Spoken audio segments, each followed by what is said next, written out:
Hello everyone, myself Priyanshu Singh. Welcome to a simple learn English YouTube channel. हाँ, एक चीज मैं आप लोगों से डिस्कस करना चाहता हूँ। जो हमारी वीडियो में आते हैं शुरुआत में ही डिस्कस कर लूँ, ज्यादा बेटर है। जो हमारी वीडियो देखते हैं बट पूरी नहीं देखते हैं, अगर कोई भी प्रॉब्लम आपको लग रही है तो प्लीज कमेंट सेक्शन एरिया में बताइए मुझे। आए हो तो लास्ट तक रुकिए, मैं पूरे अपने एफर्ट्स लगा रहा हूँ आप लोगों को समझ में आए। देखते वो लोग हैं जो हमारा चैनल सब्सक्राइब करे हैं, जिसे कोई भी कंटेंट की जरूरत ही नहीं है, या फिर वो ग्रेजुएट है, कोई भी पर्सन हो सकता है। उस बच्चे को शेयर कीजिए जिसे लगता है हाँ वाकई में जरूरत है। क्योंकि क्या होता है, आप लोग वीडियो देखते हैं, मेरी वीडियो देखते हैं और वीडियो पूरी नहीं देखते हैं। जो यूट्यूब की एक कमांड होती है, जितने ज्यादा जो वीडियो देखता है उसी तरीके से शेयर करता है वो वीडियो को। प्लीज हमारी मेहनत ना बेकार कीजिए। आप लोग वीडियो में आए हो तो प्लीज पूरा देखिए, क्योंकि हम लोग मेहनत कर रहे हैं। आप लोग बच्चे डिमांड जो करेंगे वो देख ही नहीं पाऊंगा, और यूट्यूब उसको रिकमेंडेड करेगा नहीं उन बच्चों को जिसे हकीकत में जरूरत है। ऐसा नहीं कि मेरा पेड बैच आएगा तो उसमें और अलग तरीके मैं पूरा एफर्ट से लगा रहा हूँ। अगर जो बच्चा देख रहा हो ना वीडियो पहली क्लास से, मैं गारंटी देता हूँ एक भी क्वेश्चन नहीं छूट सकता उससे, चाहे वो 11 तक की मैं गारंटी दे रहा हूँ।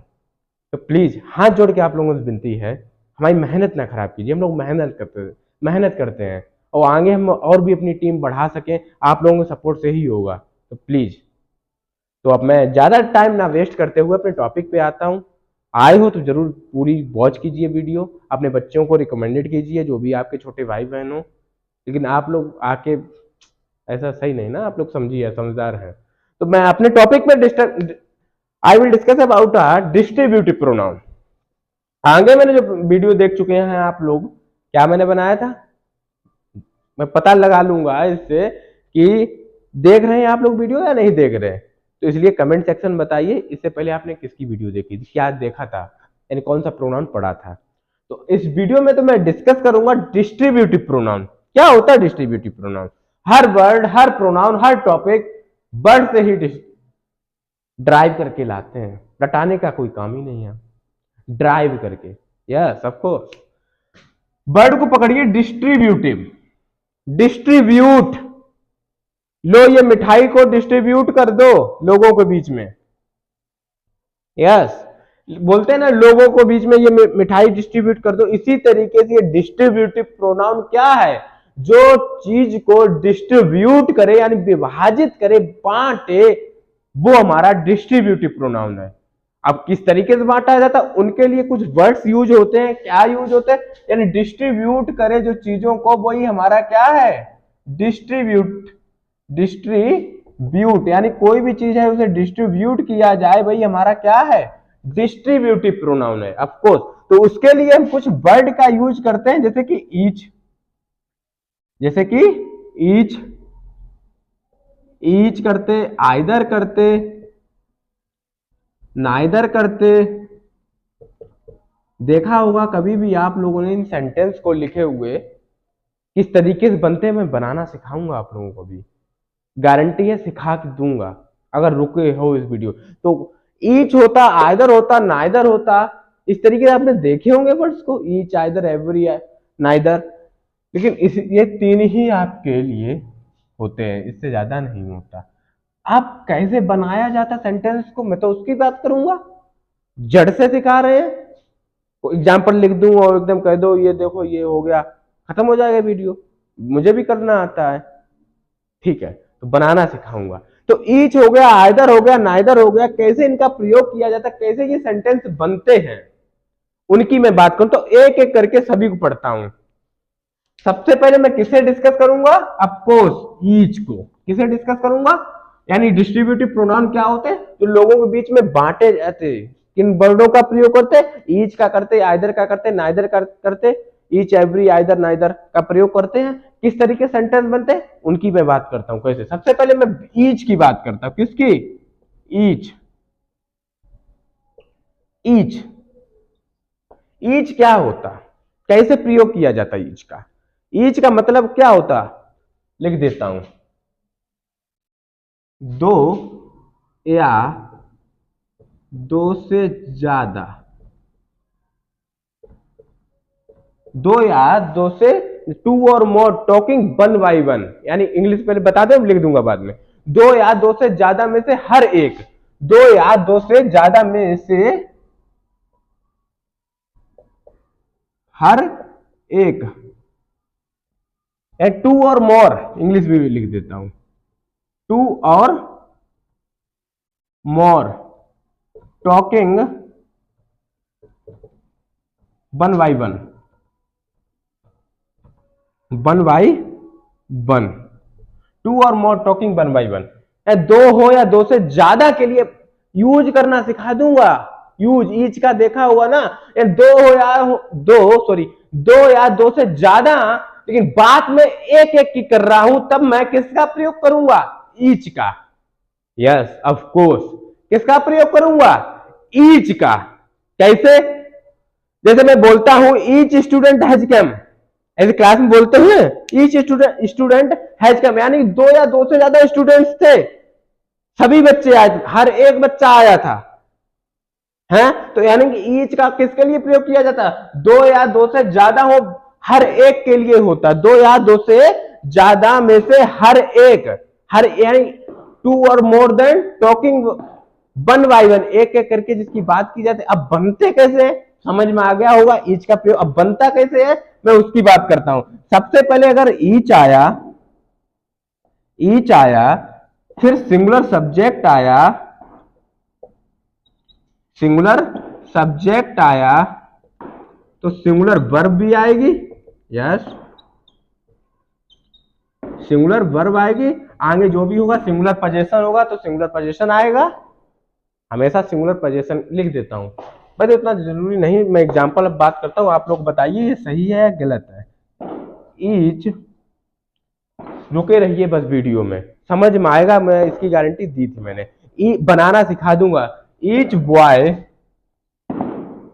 होगा या बॉयस होगा, ईच बॉय या बॉयस इज या आर होगा। बस इस फॉर्मेट को देखिए आप लोग, बस इस फॉर्मेट को, ईच बॉय या बॉयस इज आर डूइंग, यहां पे सिंगुलर पोजीशन भी होता है, डूइंग हिज या देयर वर्क। बस फॉर्मेट देखना और क्वेश्चन को हो जाएगा। बस देखो, each singular subject, singular verb, फिर सिंगुलर पोजीशन, हमेशा सिंगुलर का ही ईच के साथ। बात मैंने क्या की थी, एक दो से ज्यादा है, ज्यादा यानी प्लूरल नहीं हो, लेकिन बात में एक एक की कर रहा हूं, तो एक एक की बात कर रहा हूं तो यानी सिंगुलर हुआ। यस, तो हमेशा सिंगुलर सब्जेक्ट की इसलिए प्रयोग करते हैं, ईच एक एक की बात करता है इस वजह से। तो बॉय होगा या बॉयज होगा? ऑफ कोर्स बॉय नहीं, बॉयज नहीं होगा, यानी बॉय होगा। वर्ब भी बता दीजिए आप लोग, इज होगा या आर होगा? इज होगा, ऑफ कोर्स आर नहीं होगा। डूइंग हिज होगा या देयर होगा?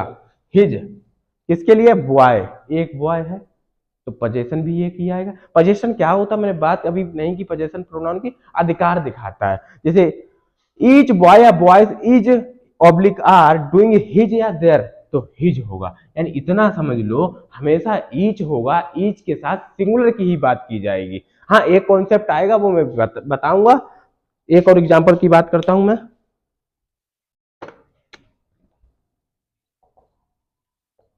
ईच ऑफ द बॉयज या बॉय डूइंग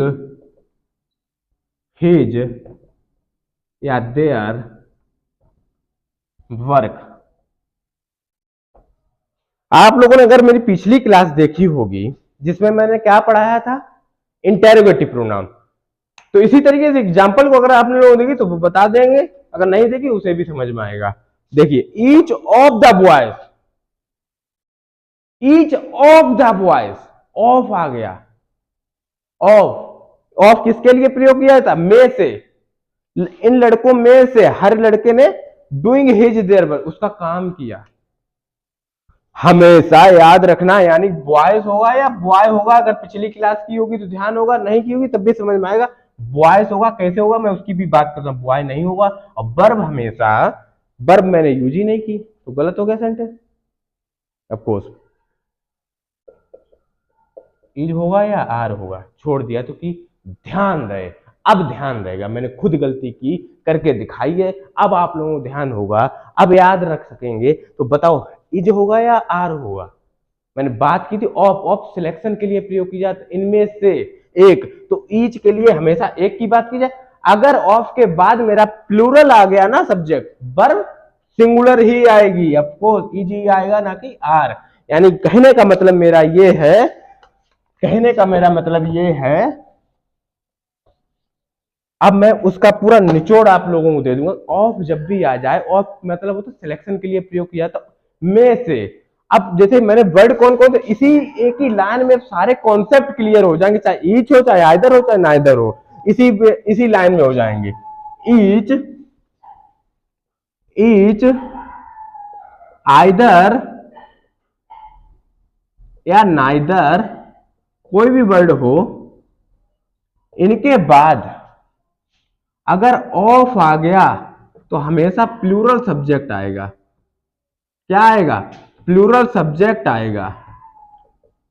लेकिन हां, सिंगुलर वर्ब आएगी, सिंगुलर वर्ब आएगी। फिर क्या आएगा? फिर सिंगुलर ही पोजीशन आएगा।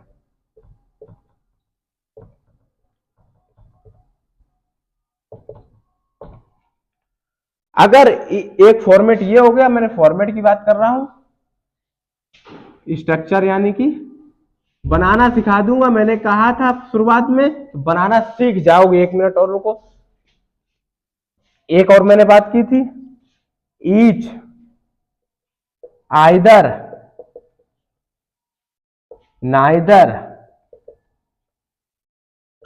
के बाद तुरंत ऑफ नहीं आया तो सिर्फ सिंगुलर सब्जेक्ट आएगा, सिंगुलर सब्जेक्ट आएगा और सिंगुलर वर्ब आएगी और सिंगुलर ही मेरा पोजीशन आएगा। यस, सबको उतनी देर से मैं सिखा रहा था कि कैसे यूज करते, एक ही लाइन में कॉन्सेप्ट को खत्म कर दिया। देख लीजिए, अब मैं एग्जाम्पल की बात करता हूं, लेकिन वर्ड को और समझा दूं।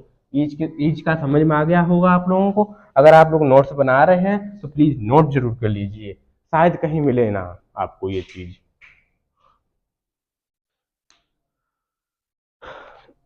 शायद आप लोगों को ये चीज कहीं ना मिले। तो मैंने ईच की तो बात कर ली, ईच किसके लिए प्रयोग किया जाता, इनको नोट कर लीजिए। आप लोग अगर नोट कर रहे, इतना ध्यान रखिए, अगर नहीं कर रहे तो इतना समझ लो। अगर ऑफ आएगा तो प्लूरल सब्जेक्ट आएगा। कैसा आएगा?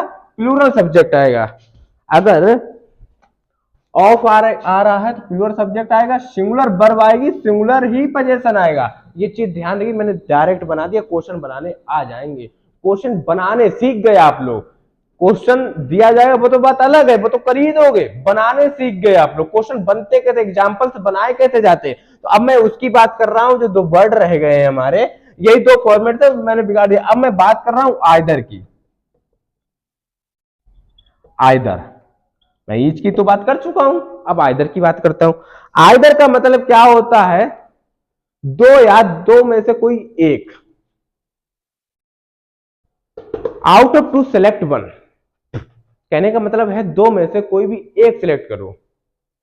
कैसे? मैं हूं, एक ये बोतल है, ये बोतल है, हमने किसे ले, एक मान लो एग्जांपल है, ये पर्सन मान लो, हमने किसे लेके चलो, तुमने कोई भी एक लोग आ जाओ, ऐसे बोल देते। किसका प्रयोग करेंगे? आइदर का, ऑफ कोर्स। और फिर नाइदर क्या होता है, अभी एग्जांपल ले लेंगे हम लोग। अब लिख देता, आउट ऑफ 2, आउट ऑफ 2, 2 में से select 1, select 1, out of 2 select 1, 2 में से कोई एक। अब नाइदर का मतलब क्या होता? क्वेश्चन तो बनाने आ गए आप लोगों को, बस वो क्वेश्चन आप लोग हमें कर ही दोगे सॉल्व, उसकी तो मेरी गारंटी है आप लोग क्वेश्चन में गलती नहीं करेंगे। जो मैंने फॉर्मेट दिए, अगर इसे ध्यान रखा तो। नाइदर का मतलब क्या होता? इनमें से 2 में से कोई भी एक नहीं, कोई भी नहीं। समझ में आया? जैसे आइदर का किसके लिए, 2 पर्सन है, उनमें से कोई तुम्हें एक चूज करना है, 2 में से कोई एक तो आइदर, 2 में से कोई नहीं तो नाइदर। ऑफ कोर्स आप लोगों को अब समझ में आ गया होगा किस तरीके से बनाए जाते हैं, किस तरीके से क्वेश्चन बनते हैं। एक एग्जाम्पल की मैं बात कर ले रहा हूं, आप लोगों को बताना ये सही है गलत है। चलो मैं बात कर रहा हूं आइदर। अब मैं इनका मतलब तो आप लोग सीख ही चुके होंगे किस तरीके से होता है। एग्जाम्पल ले रहा हूं एक, आप लोग कमेंट करके जरूर बता देना ये सही है किस इनमें से कौन सा होगा। मैं क्वेश्चन दे रहा हूं सीधा आपको, आइदर, थोड़ा ध्यान से करना, आइदर ऑफ द, अगर इस मेथड को, इस स्ट्रक्चर को अगर मेरे ध्यान से समझा होगा तो कर दोगे एक ही झटके में, ज्यादा पढ़ना ही नहीं पड़ेगा। आइदर ऑफ द बॉयज या बॉय हैज या ऑब्लिक हैव क्लीन्ड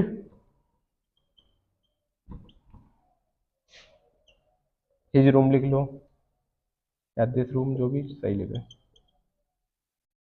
देखो आइदर ऑफ द बॉयज या ऑब्लिक बॉय हैज या हैव क्लीन्ड दिस रूम या हिज रूम, क्या होगा इसमें? आइदर, मेरे क्वेश्चन तक मैंने हिंदी नहीं निकालनी आती, कोई दिक्कत नहीं, उसके भी सीरीज लाऊंगा बाद में। लेकिन हाँ क्वेश्चन देखो, इस फॉर्मेट देखो, ऑफ लगा, ऊपर ऑफ के बाद प्लूरल सब्जेक्ट, तो बॉयज हो गया, बॉय, बॉयज नहीं होगा। ऑफ लगा है, यस, बॉयज ही होगा, यानी कि प्लूरल सब्जेक्ट होगा, सिंगुलर नहीं होगा। हैज होगा या हैव, वर्ब हमेशा सिंगुलर आती। क्लीन्ड हिज रूम, हिज या देयर, जिसमें भी ले लो,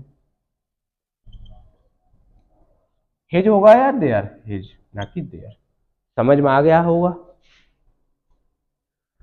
यहां तक आपको बिल्कुल क्लियर होगा। मैंने दो ही चीजें बताई, अगर ऑफ लगा हो तो सिलेक्शन के लिए बात कर देता, तो प्लूरल सब्जेक्ट आएगा, वर्ब और पोजेशन हमेशा सिंगुलर आएगा।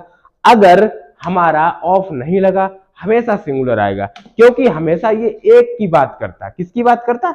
एक की बात करता, डिस्ट्रीब्यूट करता। हमने कहा हमने कहा इस मिठाई को बांट दो सभी के बीच में, तो सभी के बीच में ऐसे मत देख लेना सभी लोग हैं, बहुत से हैं, तो प्लूरल यूज कर देंगे, नहीं, सिंगुलर ही यूज करना। जब तुम्हें ऑफ दिख जाए तो हमेशा प्लूरल आएगा, लेकिन वर्ब हमेशा मेरी सिंगुलर आएगी। तो आप लोगों को समझ में आ गया होगा कॉन्सेप्ट डिस्ट्रीब्यूटिव प्रोनाउन। जो मैंने फॉर्मेट दिए हैं उन्हीं से क्वेश्चन बनेंगे, और गारंटी देता हूं ये फॉर्मेट में मिलेंगे, कहीं नहीं तुम पूरे यूट्यूब में छान लेना, ये खुद के बनाए हुए हैं। क्योंकि मैं आप लोगों को इतनी मेहनत करता हूं कि सिंपल तरीके समझाने की कोशिश करता हूं, तो आपकी भी एक रिस्पॉन्सिबिलिटी बनती है, कुछ तो प्यार दीजिए, उन बच्चों तक शेयर कीजिए जो पढ़ना चाहते हैं, जो सिंपल तरीके से सीखना चाहते हैं इंग्लिश को, केमिस्ट्री को, मैथ्स को, जो भी। आगे भी हमारी फैकल्टी ऐड होती रहेंगी अगर आप लोगों का प्यार बना रहा। हाँ, उन बच्चों को शेयर करना जो पढ़ना चाहते हैं, उनको नहीं जो आदि देख के वीडियो हमारी खराब कर दें। प्लीज ऐसा मत कीजिए, नहीं मेरा चैनल डेड हो जाएगा। तो आई होप आप लोगों को समझ में आया होगा, यहाँ तक बने रहे हैं, यानी कि आप लोग पढ़ रहे हैं मन से। तो थैंक यू सो मच यहाँ तक जुड़े रहने के लिए।